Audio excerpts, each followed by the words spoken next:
how sweep it is. The Cowgirls, hey, it was a tough weekend. I kid about the sweep. I don't kid, they did sweep, but it was a very tough weekend. As you see on the screen, Casey Porter here. So glad you decided to tune in to another edition of OkState Daily with Scott McKinley. And Scott, man, it was a tough weekend. Yeah, it's amazing when you sweep a team, you think that, well, you would just win easily. Well, none of them were easy.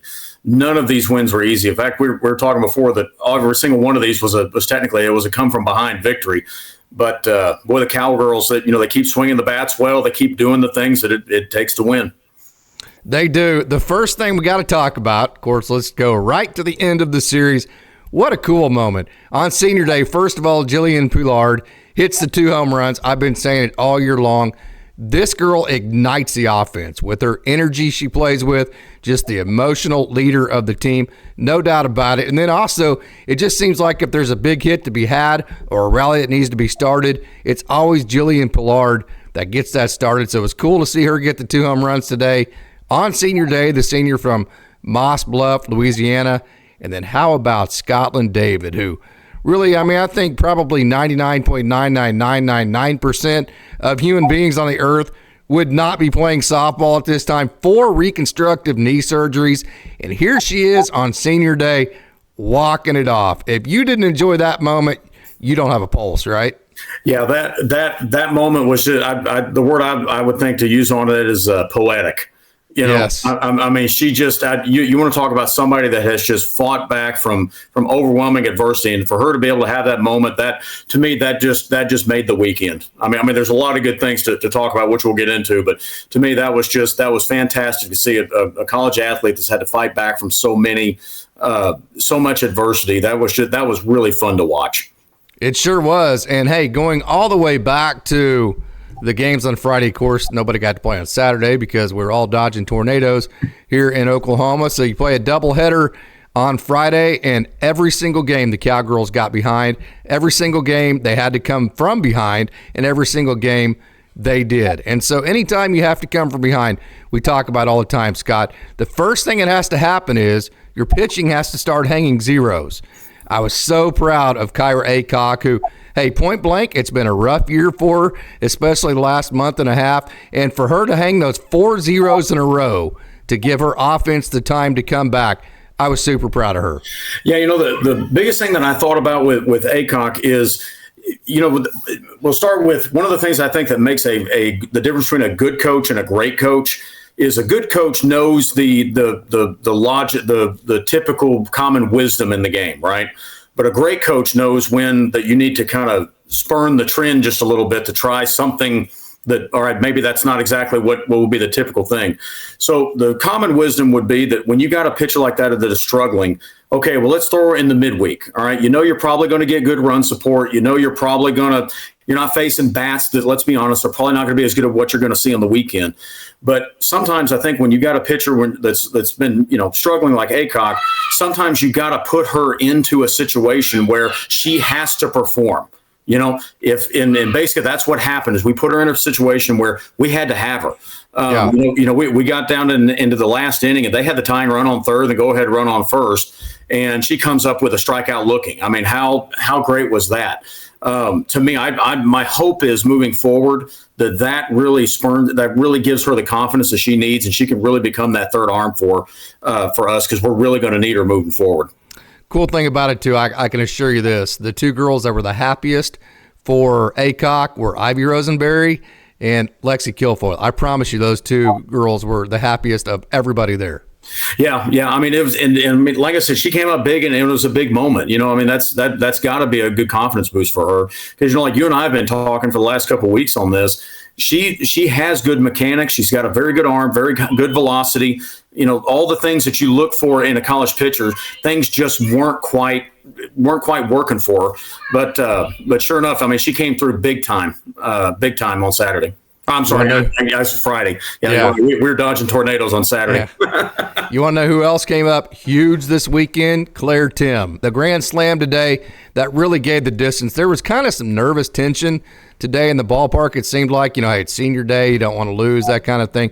It's been a tough weekend. It's been a tight game. KU is a good team. On Friday, Claire Tim had a huge 2-out, 2 RBI double in the 3-run fourth inning, and that inning started with the Cowgirls. You forget, the OSU was down 5-0 when that inning started, and they post back-to-back 3 spots to take the lead there. She also had a huge 2-out hit, and then also she has the grand slam that just kind of lets everybody exhale today on Sunday, right? So Claire Tim, a huge weekend.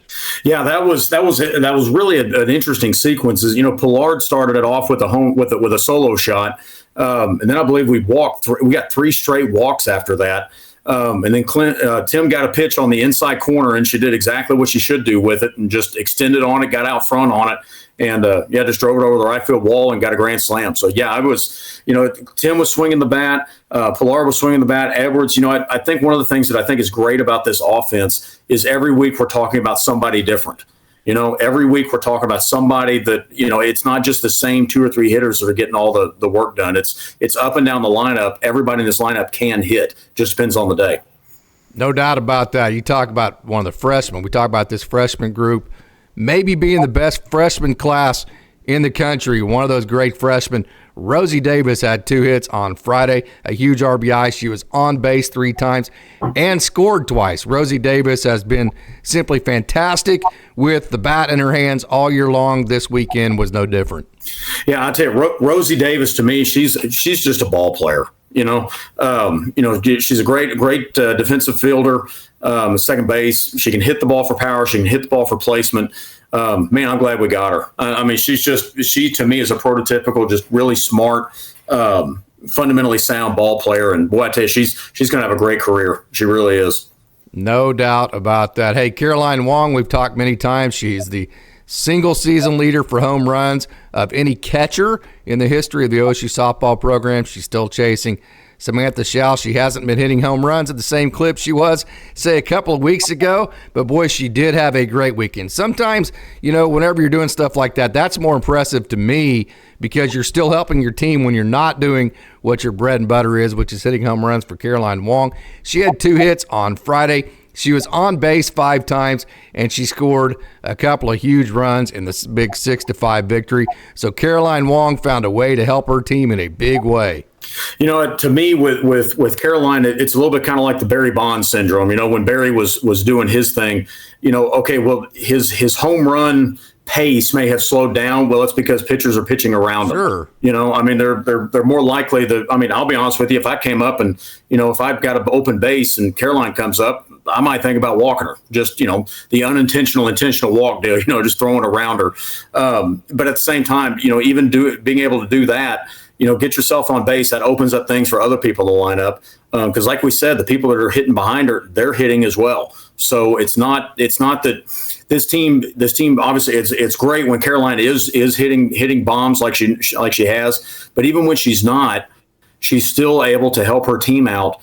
And get on base and put pressure on the pitcher. I think that's the other thing that I really like this weekend is when you get runners in scoring position and there's runners at every base, that adds an element of pressure to that pitcher that they're not pitching from a standpoint of comfort.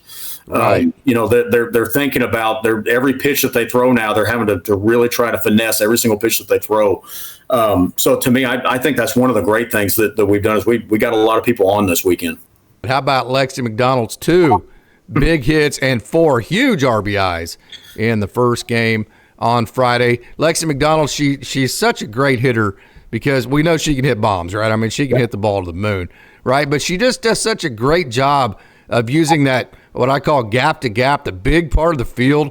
That's where all the hits are at because that's where the most amount of area for the defense is to cover, right? Yep. And so she's such a great hitter because she gathers all her hits in the big part of the field, and then she can turn on one and hit a home run too. Huge day for Lexi McDonald. Yeah, she's one that I think it would be very difficult to pitch to her because where's her weakness? Where's the weak spot where she can't hit it? Because like you said, yeah, right. She can hit opposite field. She can turn on one. So to me, I think that's one of the things she looks at. She's a very difficult matchup for any pitcher. And the other thing I love about it is she's very young. Mm-hmm. She's got a great opportunity to be a really good ball player moving forward. She absolutely does. It kind of felt it was kind of nice because, and hey, Lexi Kilfoyle pitched really well. She's been pitching really well all weekend, but she wasn't as dominant maybe as she has been at times. So it was kind of like almost like taking a deep breath, like it was almost her turn to let the rest of the team take care of the whole weekend, right? I mean, not that she didn't do her job. That's not what I'm saying, but it just felt like this weekend was about the rest of the team, right? Yeah, it was. I mean, I'd say that Lexi had a good weekend. It was good, but I agree with you. She didn't quite have her best stuff this weekend. But sometimes that happens. I mean, it's okay. Yeah. It's sometimes that's just the way this game works. But all of our pitchers, we pitched well enough to win. And I tell you, when you're swinging the bats like this, I mean, there's all kinds of things. It really gives your pitchers breathing room. And again, I think that was another good thing that I think, going back to Kyra Aycock, that really helped her out is, man, we got some run support going, Yeah. I mean, that's got to give her some confidence that, look, just go up there and throw strikes and let's let the defense work because we're going to score runs when we start swinging the sticks. I think the hardest job that Coach Gajewski has coming up, of course, this is OU weekend. This is Bedlam weekend, the last Bedlam in conference. You got a game with UT Arlington first, but I think his toughest job is going to be to figure out who to actually put in the lineup because he has about 14 girls that are all playing really well right now. Yeah, my guess would be, I mean, obviously he's going to have to kind of, there's a little bit of a chess match that I'm sure is going to go on this week between, okay, who is OU going to throw? Is it righty on lefty? Is it okay? I mean, there's all kinds of ways that you can figure it. But, I mean, at least the nice thing is, like I said, he's got a number of anybody he puts in that lineup, they could hit the ball. It's not with it, that's a good problem to have where we don't have a set lineup because these are the only people that can hit. We've got, 10, 12 people throughout that lineup that we know can do the job. Just depends on the day. UT Arlington, of course, you have a midweek game there. And then Bedlam, what do we know about Bedlam? What are we looking forward to there? Oh, gosh. I think the word I'm going to look on that is emotion and maybe some drama. Can the Cowgirls win this series? Let's be honest. All right. Being honest, I think that the OSU has the talent to do it. They do. Do I think it is going to be extremely difficult to do it? Yes. And the reason, I mean, let's just be honest. Think about how many teams in the last 15 years have gone into Norman and won a series. Doesn't happen very often. But at the same time, I think if you were going to, when you look at going into that series, what's the one thing that you would hope for? You're swinging the sticks. You're seeing the ball well. You're swinging the sticks. If you get good run support, the Cowgirls got a chance. I'm not saying OU's really good. Everybody understands how talented they are. But if OSU will swing the sticks like they have been, sure, they got a chance. I mean, it's not easy to do it, but anything is possible. I think that, obviously there's going to be a lot of emotion with seeing Kelly Maxwell again pitching against OSU. I mean, there's the emotional side of it. Again, it's the last Big 12 Conference series with OU, so there's going to be a lot of emotion riding on all three of those games. And as we know, because we've been around Bedlam a long time, man, anything can happen in Bedlam. Yeah, that's why they call it Bedlam, because we've seen some crazy stuff happen over the years. So no, I'm looking forward to watching it. I think to me the biggest thing though that we have to realize is that no matter what happens next weekend in Norman, this team is going to they're going to host a regional. They're very likely going to be in line to host a super regional. That no matter what happens next weekend, the season's not over. I mean, this season's got a long way to go. Obviously, I hope we go down there and sweep them and we run rule them. But this man shooting big, right? Yeah, I'm also hoping I win the lottery too. No.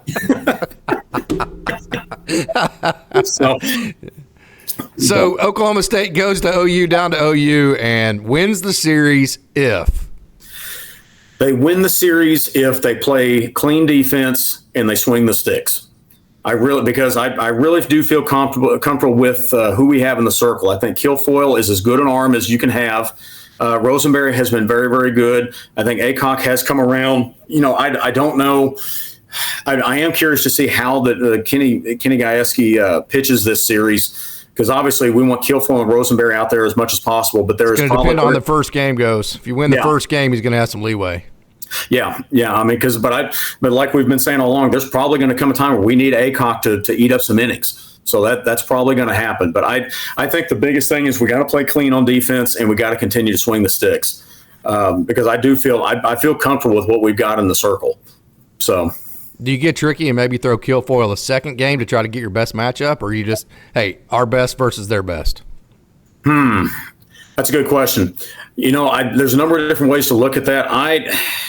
Personally, I've always erred on our best versus their best, but at the same time, you also got to look at it. Okay, if you think it's going to be difficult let's just be honest. If you think it's going to be really difficult to win 2 out of 3, okay, well, let's get our 1. Because the other way you look at it is if you pitch Kilfoyle maybe on the second day, okay, there's no guarantees, but you're hoping that gives you your best chance to at least get 1. Then you go into the third game, and okay, well, now we're tied up. Well, now anything can happen, right?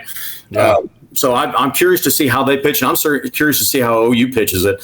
Because the other thing to also think about is just because this is the last conference series between these two teams, this is in my opinion, this may or may not be the last time that these two teams see each other this year. It's very possible they could see each other in the Big 12 tournament. It's also very possible they could see themselves down the road in the NCAA tournament. So I think it's going to be very interesting to see how what the strategy is coming from both sides. I think if you pitch Kilfoyle in the second game, you are telling your team you don't think you're as good as OU. And I think that overriding message, even if you do win that game, I just don't think it's worth that overriding message to tell your team, hey, just head up versus head up. They're better than we are, so we need to kind of go with a little tricky way to try to figure out and win one game. I don't like that message if you send that message. If it happens, it happens, and hopefully Oklahoma State wins that game. But, hey, just a thought, and I can guarantee you, you've been in these war rooms. I've been in these war rooms. Anything and everything is on the table right now, right? Yeah. I mean, there's all kinds of things. The other thing that I think that I'm sure that they're going to be considering is, okay, let's say that if you think that you're not as good as the other team, okay, well, that means you're going to have to take risks. That you're going to have to take a risk somewhere. You're going to have to try to steal a base somewhere that, all right, maybe that wasn't like we talked before, the common wisdom, of what you're supposed to do when, at a particular time. Maybe you need to try something that's a little bit outside of the ordinary. And that's always one of those cases where you look like a genius if it works. But see, that's why coaches don't like to do that, because that's a message to their team that they're having to do stuff like that, right? Yeah. It's there's all kinds of mind games that can go on with this. Yeah, no, absolutely. Who has the grease pen last, right? That's who wins. yeah, pretty much. But no, I mean, I think OSU, you think about it, just looking at the main series, OSU took 2 out of 3 from Texas. Texas took 2 out of 3 from OU. So the idea that and like we said before, OU is really good. I don't want anybody to say that I'm saying that OU doesn't have talent, because they do. Patty Gasso is a phenomenal coach. In fact, probably one of the best coaches that has ever coached the sport. But I also think that this year, I think the talent gap between the teams has narrowed. Last year, OU was just heads above everybody. We'll look at the record. The record speaks for itself. But I do think this year that the talent is starting to even just a little bit. So, again, we know how this game goes. One swing of the bat, one kick ball, those kind of things. The goal, I think, for OSU this weekend is be close enough to where if OU boots a ball, we could win a ball game. Yeah. That's really where we need to be at. It's going to come down to timely hitting, too, because you're only going to get so many chances. Yep. When you actually do get a chance, you got to come through with that timely hit. No doubt about that. On the opposite end, when OU does have a couple of rallies, you got to make the pitch. You got to make the play. You can't boot the ball at the wrong time of the game and open that lid for OU to jump through. So it's going to be an exciting weekend. Can't wait to watch it. And so, hey, moving forward, it's going to be a lot of fun. So, Scott, any final thoughts before we get out of here? No, the only thing, the other key I would say to the OU game is I would like to see us start quicker. Yes. This last week was great. You get the sweep, everything's good. The bats did come alive, all good things. But the thing when I look at it, if we fall behind 5-1 to OU, that's going to be much more difficult to come back from that deficit against OU than it would be coming up back against Kansas. But again, I think OSU's got a chance, and let the chips fall where they may. We'll see what happens. Any worry about the youth of Oklahoma State? In some ways, I almost think that may actually be an advantage. Yeah. They don't know any better. Just go down there and just play ball.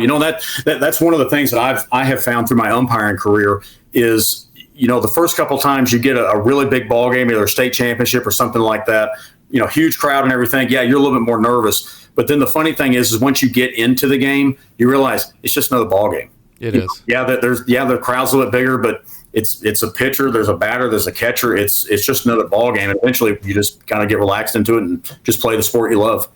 Yeah, what's funny about that is I've had that exact emotion playing. I've umpired it too, been in all those situations umpiring. The one situation I never could get over that was the coaching part of it, because you're not actually out there playing or calling balls and strikes and doing that. You're just sitting there grinding and churning. So it's interesting that you say it. It's kind of funny. But, hey, it's going to be a fun weekend. Scott, thanks for joining. Absolutely. Always happy.